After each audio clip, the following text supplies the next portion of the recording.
Hello, everybody. Welcome to our lightning talk today. My name is David Coyle. I work as a global transformation consultant for CoachHub. We are a global leader in digital coaching. We have coaches across all time zones in 60 languages, making it very easy for you to scale coaching across your workforce globally. I'm joined here today with the head of talent from Ebrd, the European Bank for Reconstruction and Development, Sally Glover. Would you like to introduce yourself? Hi, yes, Sally Glover. I have been Head of Talent Development at the European Bank for Reconstruction and Development since 2017. Lovely stuff. So the format of today's lightning talk is going to be very conversational. I'm just going to ask Sally some questions.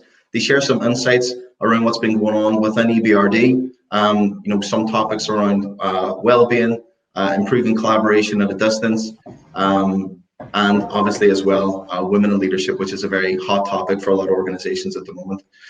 So Sally, I was actually at the HRD Summit last year in person before the world got flipped upside down. It was an amazing event. 12 months later, and now we're having a virtual conversation because this is the way the world is.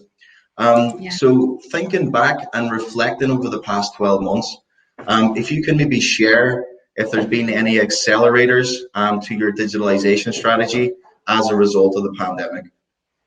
Oh, well, massively is the immediate answer to that. The bank was always a little bit suspicious of the digital learning world, and we were not just gently pushing people towards it, we were really having to drag them and hold them into using learning technology. And of course, working from home in the pandemic, there's absolutely no choice. So that has really helped our agenda no end. People have had to get used to using a lot of the systems that we already had for them, using LinkedIn Learning, for example, which we'd subscribed to. A lot of people liked it, but the uptake probably wasn't what we would ideally have hoped for. So we've been able to push that quite a lot, get a lot of value for money from that. But also people are now used to the live online classrooms. They have absolutely consumed the webinars, whether they've been live or recorded, and any kind of events that we have put on. We've had no trouble filling up at all. The bank is really geared to learning. It's huge passion and thirst for knowledge generally. So I think when there was no alternative, there was no longer any classroom training or big live events. This is where the learning and the knowledge was going to come from. So I think it's helped massively push that our digital strategy forward. Absolutely. I know before the pandemic, I would sometimes have conversation with coaching purists that would simply say this cannot be done in a virtual setting. And now since the pandemic's happened, they now realize that of course it can be done. The name that you've given it within the bank is this sustainable leadership, where it is a marathon and it's not a sprint. How are you kind of cascading that throughout the organization? Well, our managing director of HR and organisation development, Hannah Meadley Roberts, is sending out regular emails, probably about once a fortnight, to our corporate leadership group. And each of these emails is having messages for that leadership population. And there'll be a theme running through them. But the whole theme of them is about leading in a sustainable way. And the sustainability really applies to the bank population and being able to continue to perform in whatever conditions and surroundings that we find ourselves in. And to achieve that, the messages are really along the lines that I've just been mentioning about well-being, really making sure that leaders connect with their staff, make sure that staff have got any provisions that the bank can provide for people to be able to make the best of working from home. To be very understanding when staff have got all kinds of pressures going on in their home where they're trying to work from, and really to kind of meet people where they are and get a good understanding of what staff are dealing with. Messages like, you know, locating the off switch on your device, not emailing people out of hours, taking lots of time off. And this is extended also to the bank very kindly giving us a few extra days off. So Monday this week, for example, we had what we call a bank holiday. So we had an extra day off, which made a long weekend, because what we found is perhaps not as many people are taking annual leave because they can't travel to a lovely holiday hotspot. So maybe they're working too long without breaks. So the bank putting some break days off in there can be really helpful. So these messages coming from you know, the authority figure, the MD of HROD, the leadership population is listening to those and feeling, well, it's okay to do this because we've kind of got this suggestion or direction from Hannah, and so we're going to do that. And they've been very well received. So there's a lot of good feedback that Hannah will share where people have said, we really appreciate these messages and this guidance. And that's probably more guidance than our MD of HROD would give them on a daily basis. I mean, she's not normally communicating with them all the time about how to manage their teams, but this advice has been really useful at the moment because of the challenges that everybody's facing. So Sally, as I mentioned in my introduction, we're currently partnering with you across two different populations, one for your future female high potentials in your corporate leadership group. A massive topic of conversation currently is about promoting women in leadership programs. If you could maybe share some insight around the Minerva program, what was the inspiration for it, but also to maybe lend some advice, if you have any tips as to if somebody wanted to start a women in leadership program, what sort of steps would they need to take internally? Yeah. Well, so our program's a pilot. It's quite a long program. Just it's got another, I would think, 4 months to run, and we started it effectively in September last year. So it's almost like running an academic year. But we only get together with our ladies once a week. Obviously, we started this in lockdown. Sorry, not once a week, once a fortnight for 2 hours. We chose a time of the week they collectively felt was the least busy time for them in the working week, and that's the time when we get together. But I think setting on it in the first place, you need to be very clear what that program is for, why you need it, what it's there to do, and so on. In our case, we have got a definite mission that we want to achieve 50% of the names on succession plans to be women from the bank. So very clear metric that we're shooting for.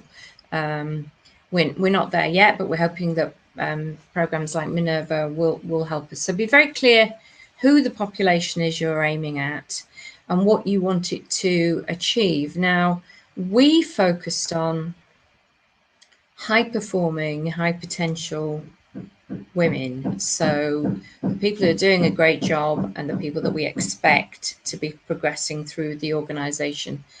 And some of these ladies are not getting where they want to be at the speed which we might expect them to do, or they may feel that maybe their male colleagues get there more quickly. So what we're actually working on, and many programs for female leaders and emerging leaders may be different, but we're really focusing on the areas where we feel women are not as proactive as their male colleagues. So we are trying to build their self-awareness, becoming very clear about the things that they do really well, what their strengths are, building up that confidence to be able to use those strengths and talents and knowing where they are the most effective for them, we are helping them understand the value of interpersonal relationships, networking, stakeholder management, winning other people over, and then working on their personal impact and communication, and being very clear about the messages that they want to convey. So the three elements are managing myself, managing my network, and managing my brand. And the brand work will include interview skills and how they want to be remembered after any interaction with other people. What do people want to be? What do they want to be most memorable for? So it's really kind of about their personal impact and the skills that they use, and being very confident about who they are, what their personal purpose is, what they stand for, and you know, we hope that through that they can continue with all of their potential and great performance, but they'll just be a little bit clearer about what they want out of life, and other people that meet them will be very clear about what they're bringing to the party and how they can contribute. What's the impact been of the Minerva program thus far? What have you actually seen on the ladies and the delegates that have taken part? So I think the first, they're all very pleased to be invited to it, because it's not very well known program. So I think they're part of something that's quite unique and new, and feel kind of privileged to be invited, first of all. Then I think there was probably, they're happy with the self-awareness stuff. Everybody likes talking and learning about themselves. And then we had one of our female vice presidents come in to do a kind of a virtual fireside chat with them. And I think there was some palpable shock there, where she gave out some fairly hard-hitting messages that if they thought being great at what they did at work and working very, very hard was going to be the key to their success and advancement in the organization, they needed to have another think, because that works great when you're in school, when you're in high school, but it's not the way you get on in the world of work. And if they are not prepared to speak up for themselves, be able to name the contributions they've made, and kind of strive and stake a claim for the opportunities that they want to have, then they will probably never succeed in those kind of areas and building the career that they want. So there was a little bit of, I think, oh my goodness, that's not the way we've been brought up. It's not what's expected of women in our country, because obviously, as you know, we're a very multicultural international organization. So for some women, this was a real mindset shift. Those, I think, that could process this and appreciate where the message was coming from really took that on board. And I'm delighted to say that one of our participants applied for a new position just before Christmas and was successful, and has now been promoted into that new role. And she has very kindly credited a lot of what she's learned on the program, credited her success in some to some degree what she's learned on the program, because she said otherwise she would not have spoken out in her interview and in her whole candidature about the things she'd done and been very clear about her contribution. She'd have just expected that to be known without her having to spell things out. So that's an example of where it can really add value. I think the coaching, so CoachHub sessions that these ladies have been receiving throughout the program and are continuing to receive, they've really enjoyed them. I think this has been great for them to be able to have that support, because we only see them 2 hours a fortnight. So to be able to talk about how they're applying their learning, the areas they're still having some challenge or difficulty with, maybe around putting themselves forward, or their confidence, or whatever issue, having the CoachHub coach to speak through and talk those things over and reinforce what they're doing, I think has been invaluable. So definitely one of the strongest aspects of the program. Very positive impact so far, Sally. Really, really interesting. really keen to see how the rest of the ladies actually end up in terms of looking at their next step as well in their career. So just wrapping things up, if I can maybe just ask you to lend some insight around any organization that's maybe curious about embedding digital coaching into their L&D ecosystem, what insights or advice could you maybe lend? Yes, so it's been very popular with us. So certainly with Minerva, it's an integral part of the program. We have used it to support, in addition to Minerva, we've used it to support quite a large population of leaders who were struggling with this remote leadership, and we wanted them to be able to lead in that sustainable way. So supporting all of our initiatives that we've been offering, and the good messages coming out from our MD of HR and OD, we've offered a limited period of coaching to that leadership population to just help them with, discuss the day-to-day decisions. And I know they've found that very valuable. I would say, like any other kind of coaching, it really helps if there's a good reason and the coaching objectives are very, very clear.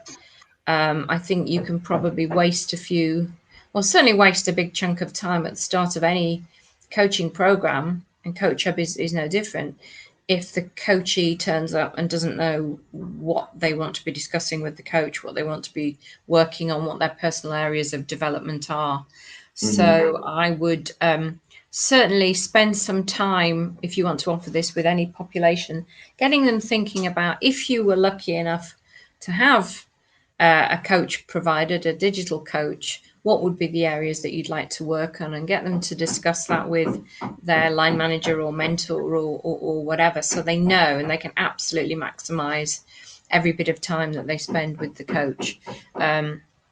But other than that, really, I think when people have got a good reason to coach, they know what they want to be able to do better or differently at the end of the coaching, then you just wind it up and let it go. And our experience with CoachHub has been great. It's been a very easy setup, and partners that are easy to work with. Thank you very much, Sally. It's been an absolute pleasure speaking with you today. Any final comments you'd like to share? Well, I would just say, if you're thinking of working with CoachHub, what is offered is not only a good product, but through working with David and Andrea and the team, we've had excellent levels of support. They've done this many times with many companies. One of the things we valued was also being able to talk to one of the existing clients who was very helpful in explaining about working with CoachHub. And I have to say that his experience has absolutely reflected what we've experienced as well. So I think in this kind of period, this world of 2021 and the pandemic, digital coaching is probably a very good investment for individuals or for the leadership population. Lovely stuff. Thank you very much. And if you are curious about learning more about CoachHub, feel free to add me on LinkedIn, David Coyle, or drop me an email, david.coyle@coachup.io. Thank you very much for the conversation today, Sally. Very insightful. You're welcome. Thank you. Pleasure.